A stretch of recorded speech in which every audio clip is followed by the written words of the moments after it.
We acknowledge this land we meet on is the traditional lands for the Kaurna people, and we respect their spiritual relationship with their country. We also acknowledge the Kaurna people as the custodians of the Adelaide region and that their cultural and heritage beliefs are still as important to the living Kaurna people today. We extend respect to the cultural authority of all Aboriginal and First Nations people. Podcast.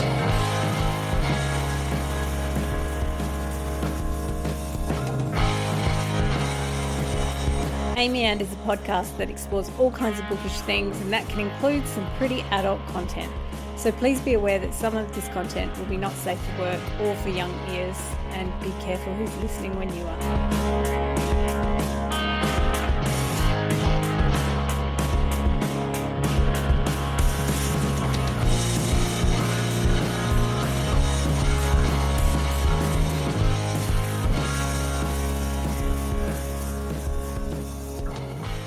And this is our live episode for September. Somehow I still can't believe it's September somehow. I am also blessed to be here today with Peyton Hogan. Hi. Millie Heffernan. That's me. Justina Ashman. Hello. And Abby Guy. Hi. And we're really glad to have you all with us. We're going to be talking about Fiona Wright's The World Was Whole. But before we dive into telling you a little bit about the book, if you haven't read it yet, let's have a look who made the snacks and drink. I made the Waratah cocktail. Oh, is it beautiful? Good? It's really good. I did not have one of the ingredients. There was some liqueur thing that I did not have. So it's missing one thing. But other than that, it's great. Nice. Feeling quite relaxed. I did not have enough ingredients for either of our drink options this month. So I don't like lemon lime bitters. Yeah, I don't like lemon, which is wild because I pick the drinks, but It's pink, really. How can you not like pink drink? Well, mine's it barely looks pink, but yeah. I was gonna say that looks like water. well, so the soda water that I used was flat. So it is kind of like water. Yeah, Flavored so water. It kind of is. It's basically cordial, is what I'm drinking. Yeah, Not lemon lime bitters. nice. It's the pre-made. It's out of a bottle. I didn't make it myself. No, you got to be kind to yourself. Some days you can make it from scratch. Some days you can't. Do you know what? So, speaking of life writing, so I feel like I can tangent here with a personal story. When I used to work at the bar of a lawn bowls club, I used to make the lemon lime bitters from scratch because we had the How do you do lime. it? Wow. Well, you have bitters, you have Oh, I see what you mean. I thought for lime some juice. reason, I thought in my Yeah. head you made the bitters from scratch. I'm like, no. Because We I had know like a bottle of bitters. Anyway, Ah. I would make it from scratch, and I remember I would always do it this way. And like someone at one point was like, "Wow, like oh, not a lot of people do it from scratch. A lot of them just use the gun." And I was like, "The gun." And I didn't know there was pre-mixed lemon lime bitters on the like soft drink gun. Oh. Yeah. Oh, the gun. Okay. Did everyone bring snacks as well as drinks? I I did. did. I Have ate a little mine. Reese's Pieces. Mine was a long day. I ate mine. Nice. I had some vegetables and hummus here, and I ate it. Yum. I made fairy bread as my like childhood Oh. snack Oh, That's perfect. because That's so nice. every childhood party I ever went to had fairy Yeah. bread, and all I ate was like watermelon and fairy bread. Yes. the We best still two make fairy things. bread for our 30-year-old parties. Yeah. Love fairy Yes, bread. you should. That's a great idea. I take I've it to s- picnics. I've started Mm. making like fairy shortbread. So you make Ooh. shortbread and then you put a little bit of icing and then you put sprinkles on it. That sounds Oh, amazing. yum. Yeah, really good. Writing notes for future snack of the month. Yeah. Make us. I wanted to do like those little smiley potatoes. Yeah, Oh, yeah, Yeah. Huge for us when I was a kid, and I can't find them. There'll be Aw. some really toxic chemical in them. Yeah. You know how all the good stuff from when you were young is gone? Like red cordial is not red cordial from when you're a kid. Yeah. They've taken out the carcinogens. I That should is have so done sad. I should have done chicken nuggets to be fully true to my child Yeah. self.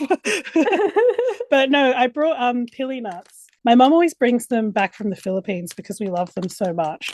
And you simply can't, as far as I know, get them in Australia, and definitely not the way that this lady who makes them near where my mum my mum's family in the Philippines makes them. It's like coated in like a caramel, like sugar type thing. Yum. And they're like Yum. crunchy and sweet because of the sugar, but then like the nut itself is like super buttery. It's just it's lovely. Yum. Well, I'm jealous now. Yeah, now I know I'll I bring can't some to our purchase next recording day. Mine is so mid in comparison. I have a Vegemite roll. Oh, yeah, that was brilliant. Also It's Aussie. I ate that as a kid.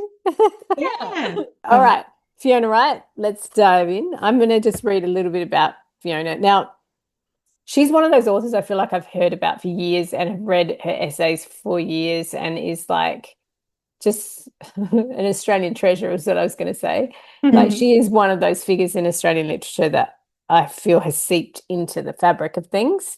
But I actually had not read the collection, so I want to thank Justina for recommending it. I'll read a little bit about Fiona and then I'll hand over to Justina to tell us a bit about the book. But essentially the way I first met Fiona's work was as poet and then as an essayist. I think I'd read an essay or two, maybe the essay that won the Nita B. Kibble Award, and then as a critic. So she lives in Sydney and she won the Nita B. Kibble Award in 2016 with Small Acts of Disappearance, her essays on hunger. And it also won the Queensland Literary Award for non-fiction. Her first poetry collection won the 2012 Dame Mary Gilmore Award, which is the year I first heard about her. And her second poetry collection, Domestic Interior, was published in 2017. She also is part of the PhD Club. She has a PhD from Western Sydney University's Writing and Social Society Research Centre. And The World Was Whole is published by Giramondo Press. And I'm going to hand over to Justine to tell us about the book. Yeah, I'm just going to read the blurb. Our bodies and homes are our shelters, each one intimately a part of the other. But what about those who feel anxious, uncomfortable, unsettled within these havens? In The World Was Whole, Fiona Wright examines how we inhabit and remember the familiar spaces of our homes and suburbs as we move through them and away from them into the wider world, devoting ourselves to the routines and rituals that make up our lives. These deeply personal essays consider how all-consuming the engagement with the ordinary can be and how small details and encounters can illuminate our lives. Many of the essays are set in the inner and southwestern suburbs of a major Australian city in the midst of rapid change. Others travel to the volcanic coastline of Iceland, the megacity of Shanghai, the rugged surf coast of southern Victoria. The essays are poetic and observant and often funny, animated by curiosity and candour. Beneath them all lies the experience of chronic illness and its treatment, and the consideration of how this can reshape and reorder our assumptions about the world and our place within it. And yeah, Amy mentioned that this was my pick for book club. I kind of, when we were doing our planning document, just sort of wrote it in. And then, funnily enough, that was sort of enough. And everyone was just like, yep, sounds good. And I was like, okay. And we were all like, we haven't read that. Let's go for it.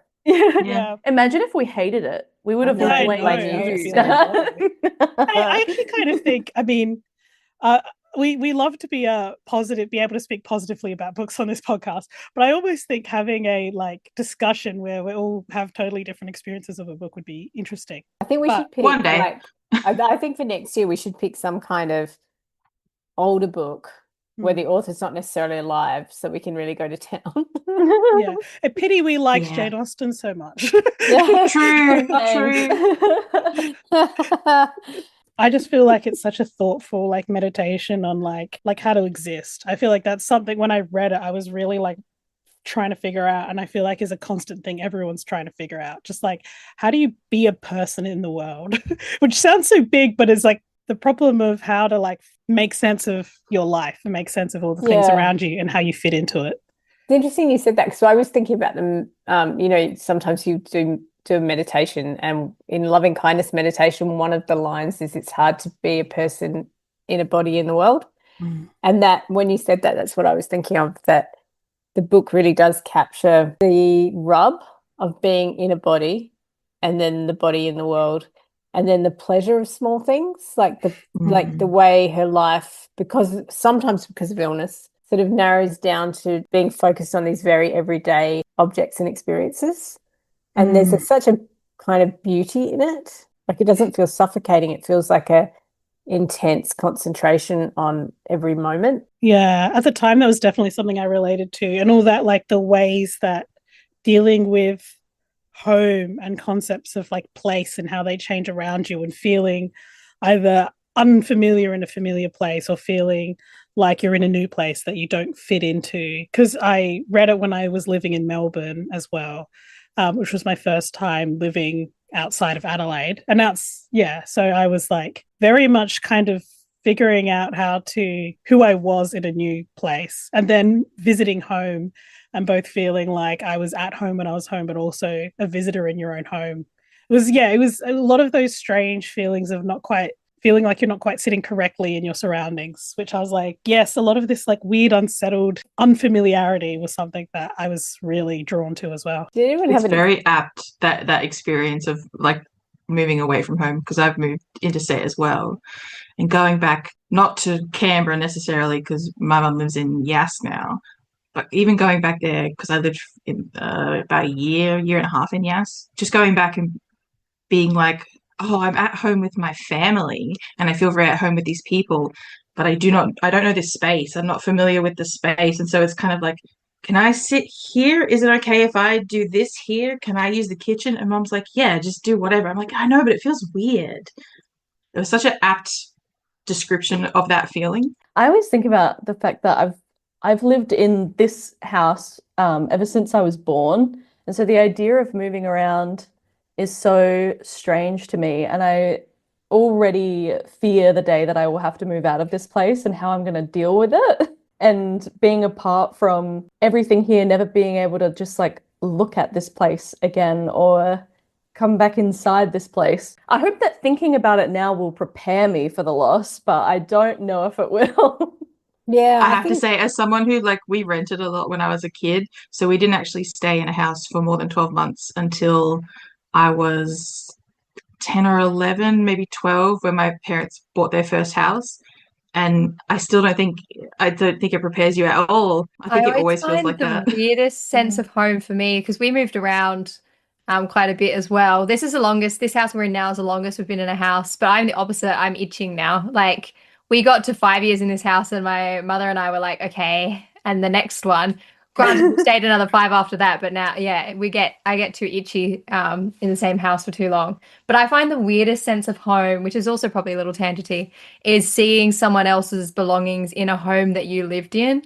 Like there's been a couple instances where I've been into a home that I used to live in that someone else now lives in. And it's a really weird sense of, this used to be my home and my belongings, and I have all of these memories that exist within this home. Or even just driving past a home and like, I used to live there and now the trees are so many feet taller, and like that trailer wasn't there when I was there and they've done a renovation. That is always the weirdest sense of home to me. Like, that's my home and you have changed it in some way.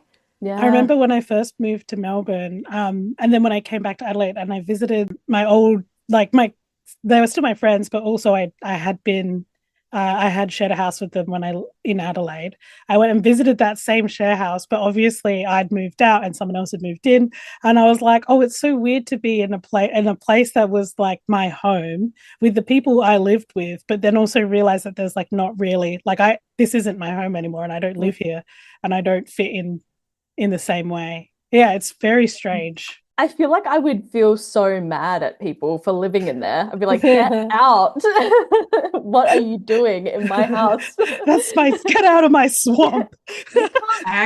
One of my favorite bits of the book that really stood out to me, because there were lots of moments in this book where I sort of like had to stop, and I don't have the physical book, I had the ebook, so I had to stop and put the ebook down and kind of like take a bit of a walk and like process something that she'd written.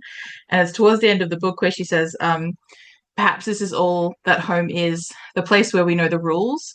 Perhaps it's just this that I'm missing, to not have to work so hard just to get around, just to get by. And that hit me so hard in the chest as someone who has trouble like in public spaces and in places that aren't my home. I was like, oh my God, that's what it is. I know the rules in my house. That's what it is. And so really, and that really hit me as well. Like the amount of effort that she has to go to know what cafes are nearby and what foods exactly she can eat and when she can eat them. And then when that local cafe was unexpectedly closed, it's like you can feel the panic on the page. That would be kind of, I guess, like a form of displacement as well. Like, you're still there, but the place itself is not following the rules that it was supposed to be following. Yeah. She does cover that I think in a couple of the essays, this idea of the place that you were once so familiar with, or that either changing while you're gone or changing around you while you're there. Yeah. And like she talks a bit about gentrification and the ways that like these suburban spaces become more urban, and the urban spaces somehow more suburban, and this like weird class and race changing as well in the way that these places are constructed. And I've been thinking about that where I live, which is a very like, it used to be a very like leafy sort of place, and it still kind of is, except that I noticed that all the trees around where my house is have been cut down. Yeah, that's happening in mine too. Yeah. And that, like, for example, my grandma used to live next door to me, and like years and years and years ago, she sold that house. Then the people she sold the house to sold the house. And she used to have this beautiful garden. She used to have like several huge gum trees on her property. All of it got like flattened, then subdivided, and like new houses built on it. And it's just kind of like, I just find it so sad. Like I feel it's so a painfulness. Yeah. sad to see all these big gum trees go. And then when I look out my window now, and there's trees, but yeah, the ones that used to like shroud my house are just gone. But I thought what was interesting in the book too is that idea of not having property, of like being moved on every time the rent's high. And that one bedroom she talks about being comfortable in as her study, where she works with her dog, and she likes the view of the garden, and this idea that you have it's taken from you. It's not even a choice to move out or go, or that you get this sense of constantly that her routines and her comfort are taken from her. Such an interesting parallel, obviously on purpose, to I think the phrase that she uses, she's unhomed from her body by the disease. And that was so like beautiful in a very sad way to me to describe it like that, because that's another thing you don't have a choice in. And yeah, that description of being unhomed is so apt. Again, I was really struck by a lot of the descriptions of chronic illness in this, because they were so familiar to me. And I was like, I've never heard it worded that way before. You're unhomed in a place that you, like, the one place you should be able to feel at home in is your body, because you're there all the time. But it's almost like your body's your enemy. So you can never quite be at home in it. So I was like, unhomed. That's wowzers. Yeah, it's such a profound book. And on that note too, I think there's a really interesting point where she's talking about the stats around mental illness, and talking about how 12 million people in our country, in a population barely twice that, live with some kind of chronic disease. And she goes into that bit, just thinking about being unhomed, into this bit about how she has been kind of groomed her whole life into thinking she will get better, that you can do all of these things. And it's a bit like, you can extrapolate that out into most of because her essays kind of resonate with all these echoes. This idea that you think the housing crisis will get better, that things will get better. And there's a kind of moment of having to think, this is who I am. Do you know, like, this is it. This is maybe the goal in life is not to get better, but to live in this body in this moment.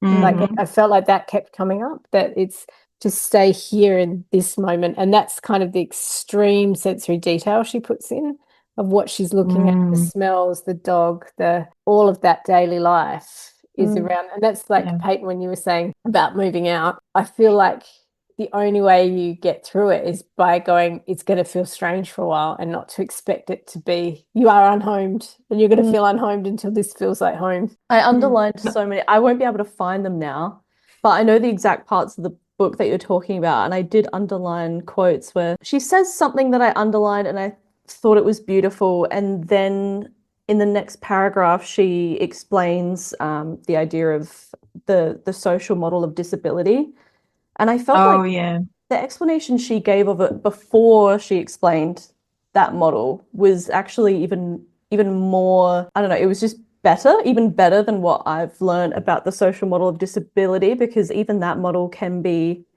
a bit limited in some ways. Like, I'm not going to be able to find it now. I'm pretty sure it was a metaphor. And I've written this down. I know exactly what you mean. You're talking about the gravity problem. When she talks about the gravity problem, because I found this was my my second favorite bit of the whole book. I have another one as well. But where she says, a gravity problem is a predicament that either can't be solved at all, no matter how hard or how often you try, or that can't be solved because it has been misapprehended as a problem in the first place. The Yes. allegory is one of movement. If you're trying to find a way to move more quickly or efficiently, one of the obstacles is gravity. But you can't solve gravity as a problem, mostly because it's not a problem. At best, it's just a thing that's always there. At worst, it's what you have to work around. Yes, that was it. That's the one. That's the one. That blew me away, that thought. Like, it's such a good metaphor, the idea of gravity. And now I found one of the other things that I underlined about our common conception of illness from Emily Martin, which sees the body as a scene of total war between ruthless invaders and determined defenders. And like the way that we speak about our bodies is so violent and authoritative and controlling. We've got problems. We do. Basically. And that's, when Justine at the beginning, you said that she gets to that point of how to be a person in the world. There's such gentleness to that expression that immediately makes me feel better. The idea, like the way you expressed it. And I was like, that's what she does, is she takes this violence that is being done to her and she turns it into this kind of, I guess, loving kindness, like gentleness. And I find it really powerful the way, as you said earlier, the way that her focus narrows at times in her life, sometimes because of, chronic illness or her body. And then the small details that she finds some kind of solace in, like these small routines and like various other aspects of day-to-day existence that become significant and important, and in fact always have been significant and important, but don't, like, because they're not a big, like, cataclysmic thing in your life, they're a constant or like an everyday thing, you don't attribute that significance to them. And I found that really interesting as well, because like, I mean, I think it resonated with me as well in a lot of ways with my experiences of like mental health and mental illness, including what's it called, when she is trying to find treatment and then keeps getting pushed back. And that, like, she talks about one phone conversation where she's in the process of getting told her case is too complex for her to be admitted into this one hospital. And the doctor says, "Oh, I wouldn't want you to feel abandoned or alone in this." And she's like, "Obviously, that's exactly how I feel when you're telling me." Well, she doesn't spell it out like this, but you can tell in the moment that it's a direct quote. Yeah, that's exactly how she's feeling in that moment. And I was like, man, I just remember being told once by like a counselor that my problems were too existential for her to be able to help with. And I was like, thank you for telling me that you can't help me. Yeah, great. Thanks for that. It's okay. Luckily, writers are constantly wrestling with existential dilemmas that I can read their works. But I liked her focus on not only details but routines and habits. And there's that bit where she's talking about how we privilege restlessness over rootedness, I think is what she says. Yeah, like imminent time and transcendent time. And the fact that it's the bit where she says, like, we're conditioned to see standing still as some kind of stasis, but that you'll eventually move on from. Whereas like habits can be so helpful and, making you feel like a person in the world. And she uses this phrase, moving in, I think it's moving in repeated tiny orbits. I really liked, because it's true. It helps you, it helped her stay sane to keep moving in her little orbits, as opposed to, this way that we are kind of like, we privilege people being restless and always doing a new thing. It's like, no, little habits are good to keep you sane. And just to please, Peyton, we could come back to Marx and capitalism. The idea that we have this kind of expansionist view, like, of the world, that we should be patriarchal and conquer things and grow and like keep going, and instead colonizing our spaces. Yes, and ourselves, our bodies, and instead of thinking that actually there is just as much kind of value, nobility, meaning, all of it in a small life. That actually a small life is a life. And totally fine. Maybe joyful, maybe a really joyful thing. Maybe totally okay. But then, of course, on the flip side, she's very frustrated about the fact that travel, that she wants to be the kind of person that travels, but she just can't be because of all the complications, and that's very sad and frustrating to her. So it is like a double-edged sword, definitely. But it's also, if it's your reality, like, you have to learn to live with it somehow. Yeah, and that's where the social disability stuff came in again, I think, after the gravity, which is stuff you talk about a lot, Millie, actually. I think about some reading groups we've been in where you've brought it up. But the idea where she talks about how a disability is only a problem because the world doesn't accommodate it. It's not a problem in and of itself all the time. Sometimes it is. I'm sort of of two minds about it. I think we need both models of disability, both the social and the medical, because like it's so true. There are so many parts of disability which are disabling because of how our society is built. But there are also parts of disability that are just fact. Like people are always like, oh, you wouldn't struggle so much if people accommodated for autism. And it's like, yeah, but I also have trouble with the sun. So we can't make this, you can't socially, it's also fine. Pain, we have to acknowledge pain is a right, thing. like pain, and there's pain that we can't treat, or we can't treat to a level where it doesn't exist. And it's like you can't do anything about that, not socially. just pain, but distress, which is why we need people I understand why people hate the medical model, and I know why people like the social model, but I do think we have to have both. I saw a TikTok recently, actually, of someone talking about one of the challenges of improving accessibility of different spaces and things, and that being that also often people have conflicting accessibility needs, definitely that like something that can be a sensory overload for someone else could be, an issue. Like the accommodation you make can then create an accessibility issue for someone with a different disability or different access needs. And so how do you navigate those conflicts? I liked that her acceptance of this chronic illness, accepting it as chronic, the gravity problem, then made it easier for her, kind of a relief to then advocate for herself. It felt like she was really empowered to do that afterwards, whereas before she was denying it and not wanting to inconvenience everyone around her. Because she expected it to get better, right? Because she was always expecting to get better, to get to a point where she was cured. So it was always like, well, it's an inconvenience for now. Like, I'll just swallow it for now. Like, it's fine. Whereas when she finally accepts that it's not going away, that's when she can start to speak up for herself. I agree. I really like that as well. Yeah. She did seem more empowered afterwards. Yeah. And it's like you were saying earlier, Peyton, in the way that we talk about our bodies as being quite intense, but also that idea of talking about ourselves as a problem. And if, part of disability or chronic illness, or, there's the impulse to completely separate your concept of self from that. But on the other hand, by treating a part of your own experience and your day-to-day life as this problem that needs to be defeated and conquered, you're treating a part of yourself as something that needs to be defeated and conquered. And maybe accepting that as a part of yourself can be an important step into, again, figuring out how to be a person in the world. Peyton mentioned my favorite bit, which was the transcendent time and the immanent time. That bit I loved. So good. Because the way she's just such an incredible essay writer, because everything resonates with everything else. And I felt like this also resonates with the gravity problem and everything we've been talking about.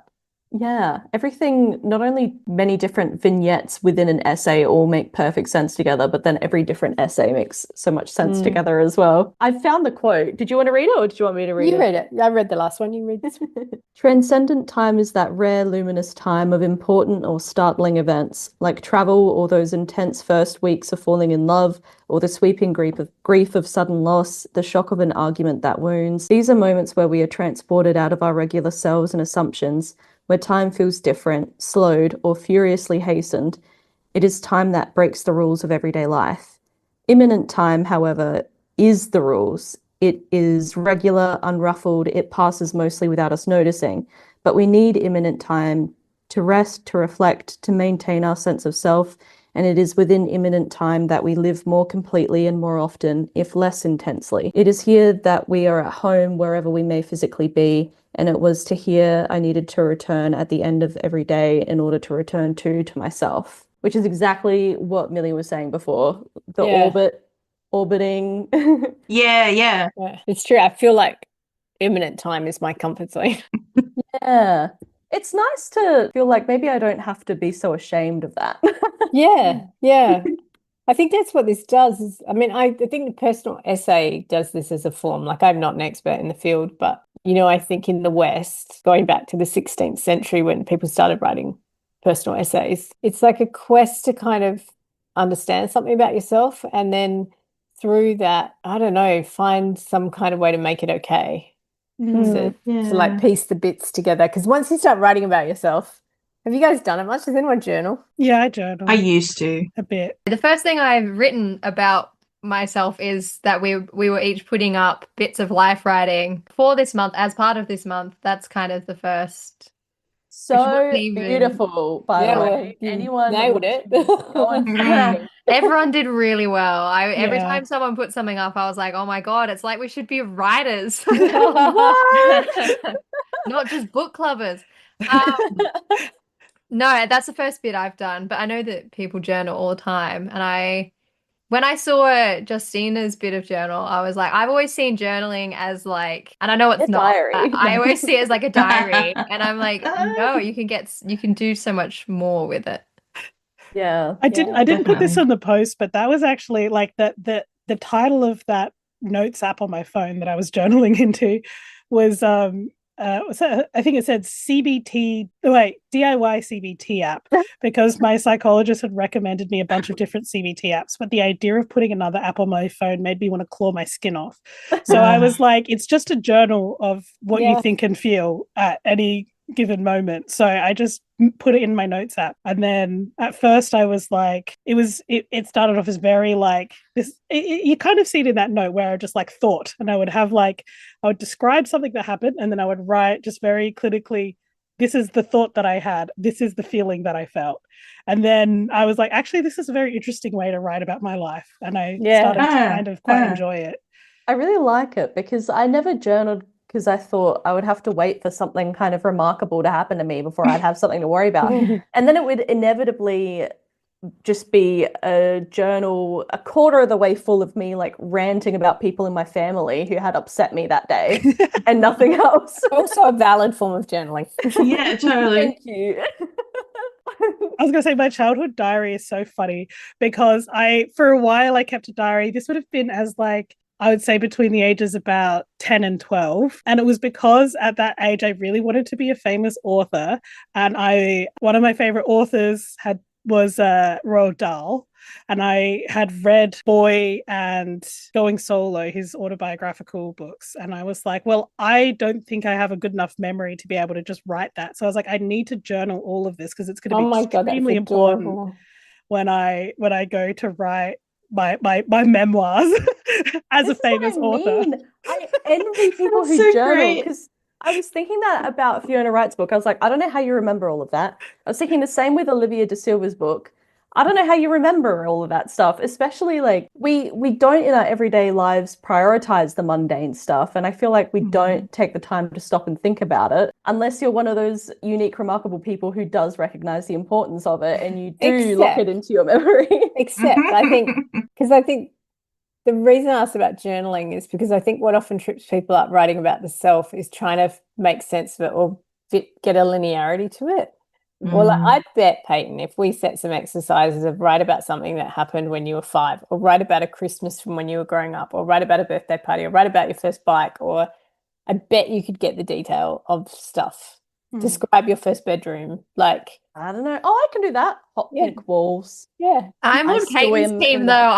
My memory is so bad that Fiona would say something very specific about like an interaction, like the interaction she has with the woman at the pharmacist, kind of in the middle of the book, where the woman says something and she interprets it wrong. And the woman had actually said that she was a widow, not a weirdo. Not a weirdo. Yeah. I was like, I know, I would do that. I was sat there going, oh, I feel for you because I would have done the exact same thing. Also, I feel like but it's such a specific moment, and I'm like, I don't even think that is so specific and embarrassing that you would remember it, but I don't even think I'd remember those sort of things. But you guys could write about Sunday night, for example, when we had a drink. You could describe the bar and the people and the vibe.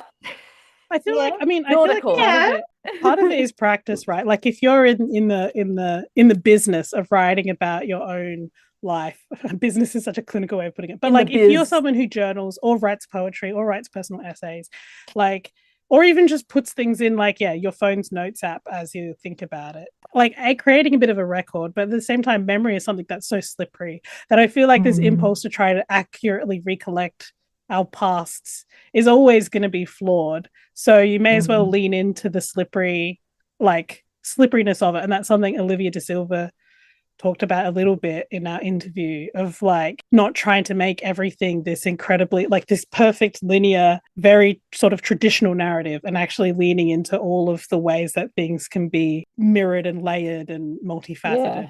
Yeah. For those of you listening, if you sense any distraction, Peyton's cat has been adorably distracting. I was like, oh my gosh, cat butt. And she won't even like face the camera and say hi. You just look at her butt. Tail. That's very cat. You have to pay for the face. It's like Michael Jackson in that one commercial or whatever. He would only have one shot of his face or something. I don't know. Yeah. The other thing I was going to bring up, just ask you guys a question about that section in Iceland, which is where the imminent and transcendent time is that thing about going away that she has, and that you kind of think you're going to enjoy it, right?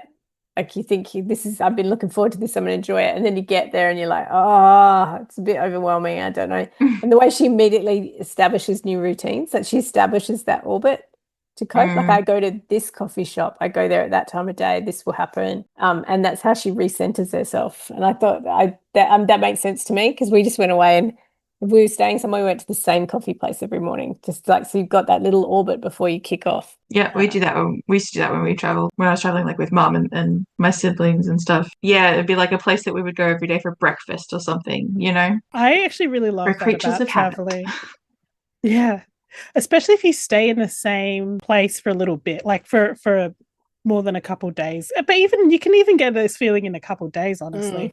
But like even just that habit of going to like the same coffee place, it gives you that feeling of home in a way that then makes me so nostalgic for that trip, in a way that maybe seeing the big, transcendent thing doesn't, in the way that I'm like, oh, but that's the coffee shop that I always drank coffee for the 1 week that I stayed there, I don't have like routine often when I go away, because the person I go away with is very much the kind of person that's like, pack as many things into a day as possible. Therefore, we have to leave at this time in the morning and only get back at this time of night. So like for me, I get the feeling of home in that time when you return from everything you've done during the day, and it's the place that you're staying at becomes that kind of homey feel very quickly for me, because it's like, as someone with quite a lot of social anxiety, this is the place that I can be comfortable, even if it's not my normal comfort place. That's kind of, as long as I have someone to return to. Yeah. One of my favorite days when we were in Hobart was the day we literally did nothing. I don't think we were all sick at that point, but I'm trying to remember, because I feel like that describes several of the days. Yeah, but also that, before I was like, I loved that holiday so much, but I really hope it wasn't boring for the others. And then I was like, I'm sure if I loved it, they probably did as well, even if we spent a great deal of time just sitting in our really cute apartment, looking at the huge windows at the mountain with the snow on it. But that's the thing. Like I went to Melbourne this year, and like some of my favorite parts of it were sitting in my hotel room alone. Just like I was watching Anthony Bourdain on the TV. Like, not that the thing I went to Melbourne for was amazing, and it was like that transcendent moment. And like we went to the aquarium, which is my favorite thing to do when I travel, because there's no aquarium here. Oh my God, I love an aquarium. That was transcendent. But like those bits are almost made better by the fact that you have the small moments. If I was peaked the whole day, I would not remember any of it, because I would be so overwhelmed. But the fact that like I could go to the aquarium, come back and sit in my hotel for a couple of hours, go to Critical Role, come back to my hotel, that's what made it special. Whereas I don't understand doing something the whole day and then only coming back at the end of the day. That would drive me crazy. Yeah, I don't mind at the end of the day, because I'm very much, if you plan everything and all I have to do is go where I'm told and I don't have to make a single decision, I'm having a fine time. It doesn't bother me. I would love that. Yeah. Yeah. I remember this. Right. That makes sense. Who I travel with, and one of the great things about us traveling together is that we seem to get like tired at the exact same time. And it's very funny, because we'll like, we'll get up in the morning, we'll go do stuff during the day, and then like we'll have lunch somewhere, and then we get the dip. And then there's a bit where we'll always sort of look at each other and be like, yeah, we're going back to the accommodation and we're gonna nap until 5 p.m. and then we'll get back up and we'll pick somewhere to go have dinner and do something in the evening. I love and this it's about like, all of you because you're supposed to enjoy it. So you've got to find how you enjoy it, right? There's no point Yeah. forcing it. But it takes a while to learn. You don't, that's not instinctive, you have to travel a couple of times before you figure out, oh, I am the kind of person that needs to nap in the afternoon. And have some quiet and no input for a bit. Speaking of which, there was another section I liked for two reasons, which was just that bit about peaches. And I think it's called Slipstone, Clingstone. It's about just a whole thing about peaches. Yeah. And poetry, where she weaves through the poetry. And it's sort of about the complexity of her relationship to food, and this one piece of fruit sort of stands in for it, that how she comes at the idea of the peach. And I loved it anyway. And then I got to the end, and the last bit of the poem, I'm just going to shout out to him, was by the poet Tom Shapcott, who was my honours coordinator and one of my co-supervisors. He's an amazing poet. He lives in Queensland. And yeah, I just wanted to read Tom's line, which is, those who have seen visions do not smile, they speak, they take a ripe peach and bite. And I just thought that's such a beautiful line as well. And the way she uses poetry, like throughout that piece, is so beautiful. And you just get that sense that she's getting the same sensual kind of pleasure from the poetry she's from the fruit. Like some fruit's really overripe, some is not quite ripe. And the poems kind of like go with the different pieces of fruit. I thought that was so beautiful. I always feel like I'm very out of practice reading and interpreting poetry, but the way that you've just described it makes me think maybe my problem is that I'm overthinking it and I'm losing the actual affect of the poetry. Yeah, because I think and sometimes I should just embrace that. Poetry, the minute you read it loud, like Abby's poem, like I thought your poem actually moved me to tears, because if anyone hasn't seen it, get on Instagram. But it's about anticipatory grief, and that is such a feeling I feel every day. So it really moved me that I'm constantly knowing this is transient. And I think with poetry, like with that, the minute you read it aloud, it takes on this extra level of, I don't know, sensuality or affect, or it's more tactile. There's something about poetry that is more than just words and meaning, right? It's just, there's a whole experience of it. I think about poetry the way I think about art. And I think people should approach it the same way, in that, like, you should stand in front of a piece of art and whatever it makes you feel, that's what it makes you feel. And some art and some poetry is made to be technical, and it's made to be something, I'm experimenting with this, and this is form, blah, blah, blah, blah. But a lot of art and a lot of poetry, you are just meant to read it, and what you take from it is what you take from it. Yeah, I think people do get a bit hung up on like the technicals of poetry. It's like, no, just read it. The way we see how you feel. Yeah, I was about to say. Yeah, it is. We're taught to be scared of poetry, and to a degree of visual art. We're taught that like there is a correct meaning that you must like learn how to interpret, and especially when people's first encounters with poetry, and if their first encounter is in school, is often with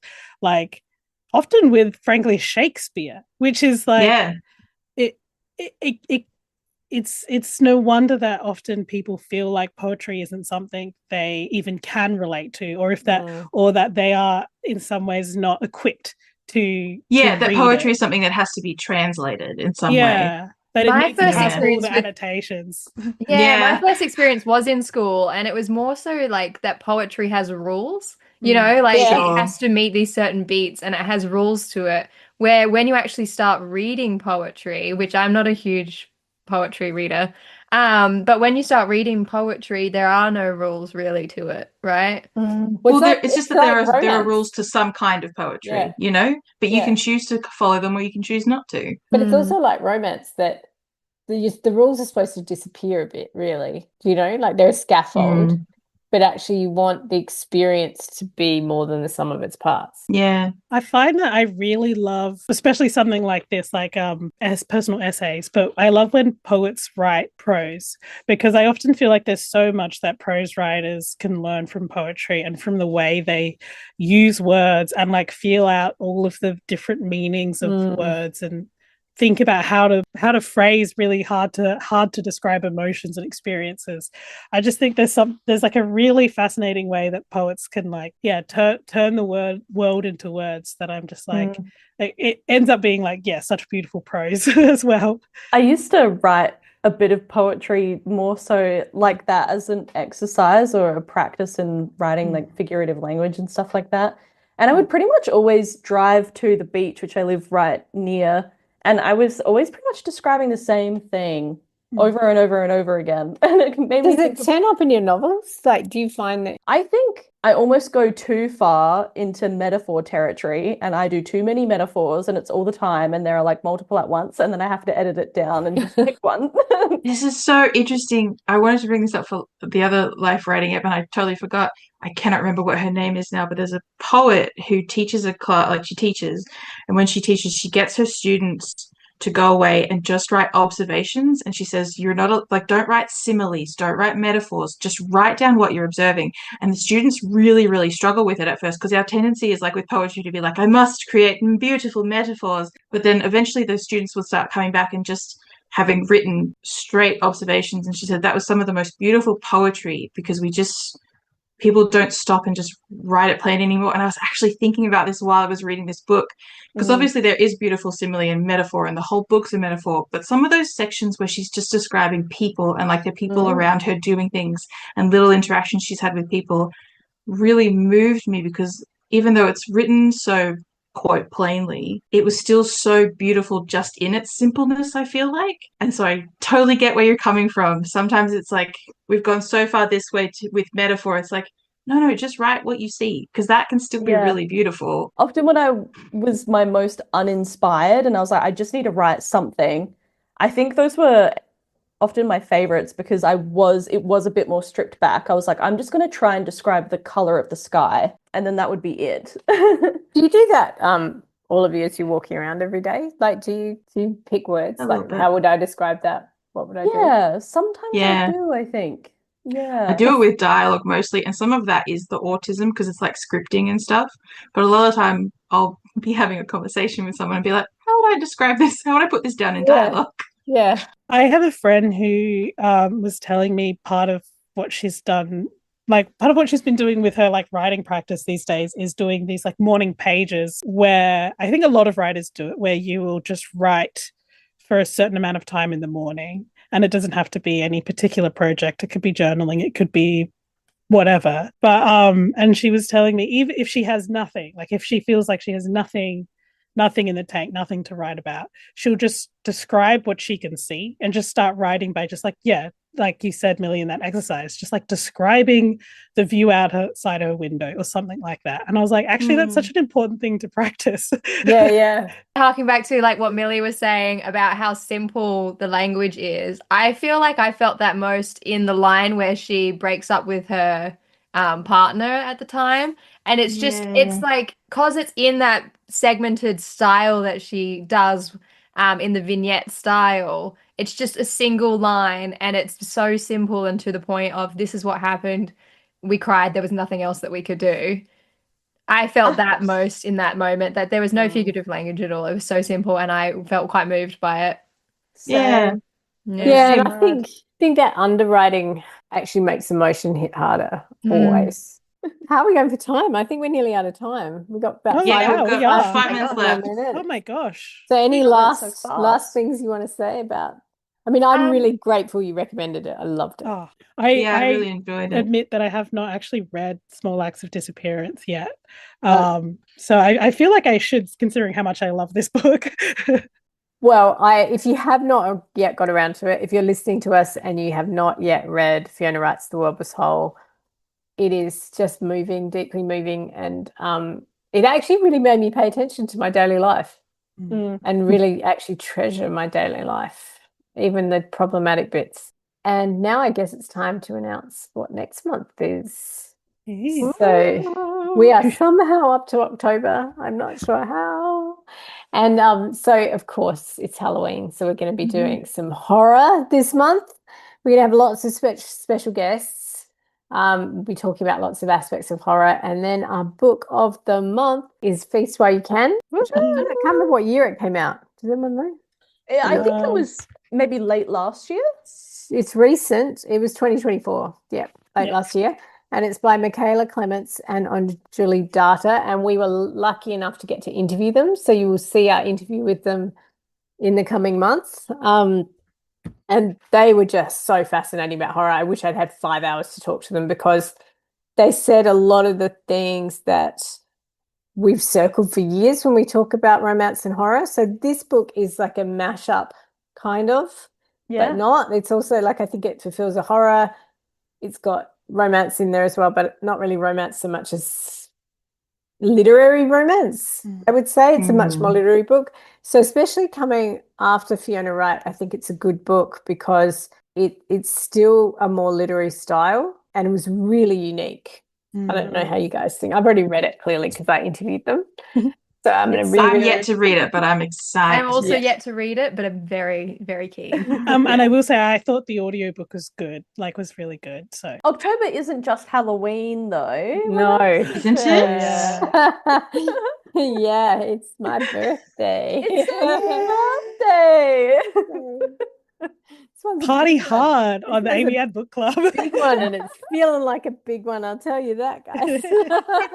I really love this so much. I think we could do another one of these, like non-fiction months too, or memoir months. I don't There's think so we're gonna, much more out there. Yeah. we have not got enough months in next year to do everything we want to do. So we'll just do No. the best that we can. Thanks for joining us, for everyone who joined us live. If not, thanks for listening to us. And don't forget to grab your copy of Feast while you can and read it for October. And if you haven't yet read The World Was Whole, go grab yourself a copy. It's a lovely meditation. If you need a book to remind you about the joys of imminent time in your everyday life, that's the book for you. Anyway, thank you, Abby, Justina, Millie, and Peyton. And we'll see you guys next week. Thank you. Bye.